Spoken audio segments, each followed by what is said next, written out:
പണി കിട്ടുവാണെങ്കിൽ ദേ ഇതുപോലെ കിട്ടണം. നമ്മളെ ഇട്ട് വട്ടം കറക്കുന്ന പണി. ഈ കാണുന്ന ടയർ നീളമൊന്ന് നോക്കിയേ, കണ്ടാൽ തന്നെ നിങ്ങൾക്ക് മനസ്സിലാവും വെറും വേസ്റ്റ് ആയിപ്പോയി. നല്ല ഒന്നാം തരം ടയറായിരുന്നു, പറഞ്ഞിട്ട് എന്ത് കാര്യം. സമയത്തിന് നമ്മൾ അലൈൻമെന്റ് നോക്കാതിരുന്നതാണ് നമുക്കിട്ട് കിട്ടിയ പണി.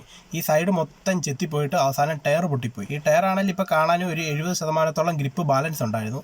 യോക്കോഹാമയുടെ നല്ല ജപ്പാൻ ടയർ ആയിരുന്നു. സൈസ് വരുന്നത് 165, 60, 12. എല്ലാം എൻ്റെ ശ്രദ്ധക്കുറവ് തന്നെ. പറഞ്ഞിട്ടൊന്നും ഇനി ഒരു കാര്യമില്ല, പറ്റിയത് പറ്റി. തൽക്കാലം അതുകൊണ്ട് മാരുതിയിൽ ഇരുന്ന സ്റ്റെപ്പിനി ടയർ എന്ന് പറയാനായിട്ട് നാനോയുടെ ടയർ ആയിരുന്നു. അത് ചെറിയ സൈസാണ്. തൽക്കാലം നമുക്ക് അവിടെ നിന്ന് ഓടി വരണ്ടേ, ഫാമിലി ആയിട്ട് ഒരു വഴിക്ക് പോകുമ്പോഴാണ് ടയർ പോയത്. അതുകൊണ്ട് അത് കയറ്റിയിട്ട് തൽക്കാലം നമ്മൾ വീട് വരെ വന്നിട്ടുണ്ട്. എന്തായാലും ഇനിയിപ്പോൾ പുതിയ ടയർ വാങ്ങുക വേറൊരു ഓപ്ഷൻ നമുക്കില്ല. അതുകൊണ്ട് നമ്മളൊരു പുതിയ ടയർ വാങ്ങാൻ ചെന്നപ്പോഴാണ് കാര്യം മനസ്സിലായത്. ഈ ടയറാണ് ഇപ്പം കിട്ടാൻ പോലും ഇല്ല. നമ്മളോർത്ത് അവരുടെ കയ്യിലിരുന്ന് ഓർത്ത് ഒരു 7-8 കടകളിൽ ചോദിച്ചെങ്കിൽ എല്ലാവരും ഈ സെയിം ഡയലോഗ് തന്നെയാണ് പറഞ്ഞുകൊണ്ടിരുന്നത്.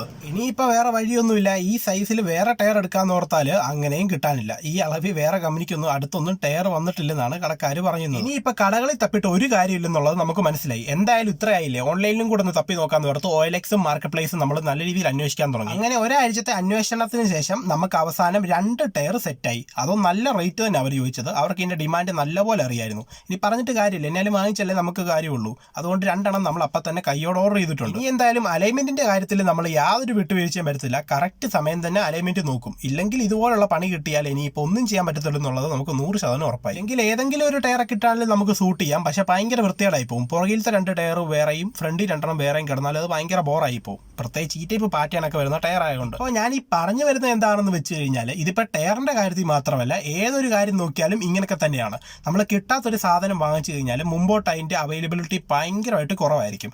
അപ്പോൾ നമ്മൾ ഏതൊരു സാധനം മേടിച്ചാലും, ഇപ്പോൾ വണ്ടിയാണെങ്കിലും എന്തുവാണെങ്കിലും നമ്മൾ ഉപയോഗിക്കുന്ന ഏതൊരു സാധനം മേടിച്ചാലും മുമ്പോട്ടും അതിന്റെ പാർട്സ് കാര്യങ്ങൾ കിട്ടുക എന്നുള്ളത് 100% ഉറപ്പാക്കുക. അല്ലാത്ത പക്ഷം ഇതുപോലെ കിടന്ന് നമ്മൾ കുറേ ഓടേണ്ടി വരും. പിന്നെ ഒരു കാര്യം എന്താണെന്ന് വെച്ച് കഴിഞ്ഞാൽ, നമ്മൾ ഏതൊരു സാധനത്തിനാണെങ്കിലും ഏതൊരു കാര്യത്തിനാണെങ്കിലും ഒരു വഴി തന്നെ തപ്പാതെ പല വഴി തപ്പുക.